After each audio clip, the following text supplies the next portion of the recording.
Let's start with Boeing. I don't have. I actually am starting to think Boeing may be a buy. The Boeing stock may be a buy here, believe it or not. They're just getting hammered. Their stock is getting hammered. Investors are starting to get really freaked out. A whole lot has happened in the last week or so. A pilot voiced concerns about the Boeing 737 MAX's system, its software system, saying like, "Yo, this thing does not. It feels very sketchy." His voice went basically, it seems like, unheard at Boeing, number one. But worse, the FAA is just finding out about this man voicing his concerns. FAA is like, WTF, why didn't you tell us ahead of time? And so I think Boeing is in this world where they're like, not sure what they should tell the FAA. Should they hide some stuff? Should they not hide? This is where Carla... And that actually does play into my aspect of this. It's part of knowing the audience. If you've got bad news, recognize it's probably going to be found out sooner or later. Who is better to deliver the bad news? You? Yes. Or wait the media until media. Somebody else finds it. Oh, can you imagine the media? Yep. So it's anticipating what the audiences, what the readers, in this case, Congress's reaction is going to be, and trying to neutralize that, taking the initiative yourself. As best as possible. You actually talk about this or have opinions on this when it comes to writing and powerful writing and writing to influence? It's all part of strategizing your message for the audience. Okay, so so Boeing didn't do that. If they knew about, and it was the test simulator that the pilot was said he actually had recognized the fact that the plane was doing a nosedive in the simulator. So if Boeing knew that, then they perhaps ought to have acknowledged that instead of letting it fester and somebody else find it. Because all that does is say, okay, Boeing, why didn't you tell us? I'm Dennis Muhlenberg, the CEO. You're Carla Bass. I hire you as a consultant, and I say, Carla, what should I do with this? Convince me that... I don't think we should tell the FAA that we had this pilot saying this. We could get sued in a huge way. This could damage our stock. There's too much at stake. There's too much money at stake, Carla. I don't want to reveal that this guy said it. What's the big deal? No one needs to know. What would you say to me, Dennis? Honesty. Dennis, honesty is the best policy. If you know of a vulnerability in the system of this magnitude that it already is getting this kind of a spotlight, you need to be upfront with it and acknowledge it. And then because it's so old, you better explain why it was that you hadn't mentioned it sooner. But owning the weakness and then identifying the steps that you're taking to alleviate it, that's how you can regain the momentum on this. Thank you, Carla, for your services. We're talking billions of dollars we could lose if we reveal this. We're talking the 737 may not even be put out.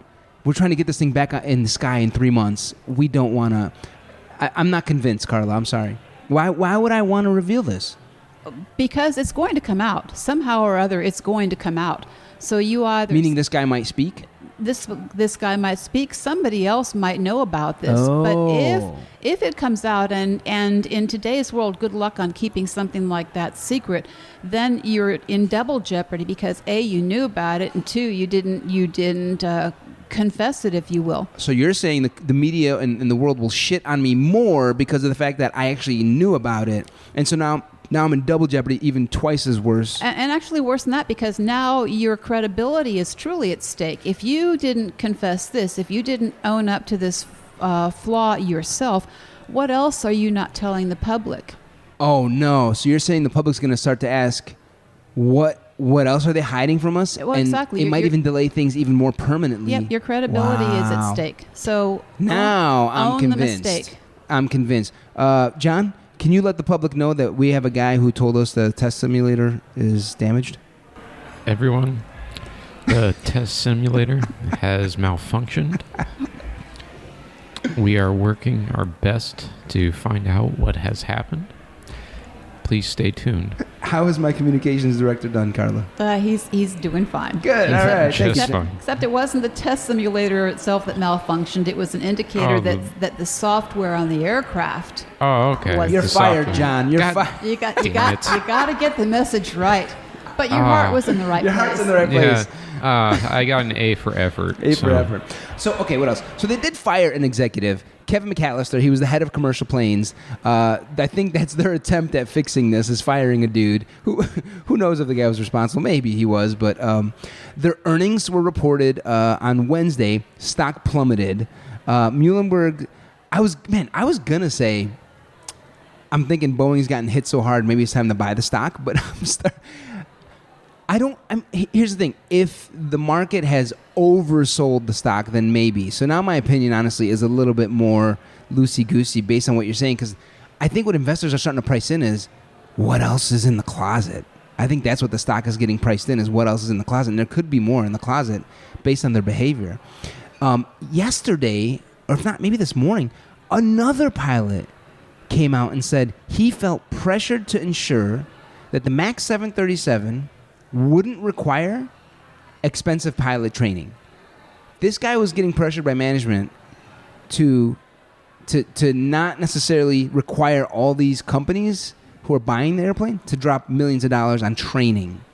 And that is not good. Nope. So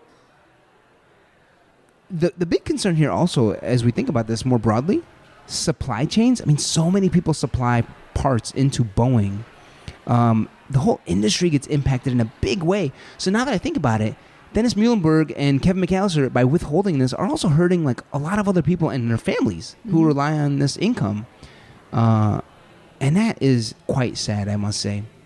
Boeing, you should have hired Carla Bass. I'm not going to lie right now. Right, Carla? What do you think? Well, honesty is the best policy, always has been. That's right, You just baby. have to frame the message right. Yeah, so you're basically saying you can frame it differently than just coming out and saying it in a raw way. You can frame it in a more thoughtful way, right? It's better than not saying it at all. Correct. Yeah, the fear must be from a lot of these guys is well, we can't, if we say that, that'll damage us even more. What they don't realize is, hey, there's a way to say things. There's a way to say the truth. And it also gives you the opportunity to show some initiative on how you're going to fix it. Yes, meaning you now not only are controlling the story about the past, you're also controlling the story about the future, and it's more believable. It's more credible. Yep. So you regain the momentum, you regain the power, and you can show the initiative with specific concrete steps that you're planning or have already implemented to resolve the problem that you just surfaced. Right. Would you buy this stock, Carla, if you had, I don't know, let's say $25,000? Not smart enough to answer that question. It's Sorry. tricky, right? Yep. It's gotten hit pretty hard, and I take back my opinion of buying this. I do think investors now are pricing in, oh my God, what else is there? They've oversold it probably. The truth is, they might be right. There might be more skeletons in the closet with Boeing given this issue. So, sorry guys, I'm not ready to say buy Boeing. I need to do a little bit more homework and see what else comes out in the news this week. But I will say, I'm starting to think about, hey, when is the entry for Boeing because of the stock getting hit so hard? I mean, they're a $100 billion company, so I do think they'll continue to be around. All right, that was shit show number 1.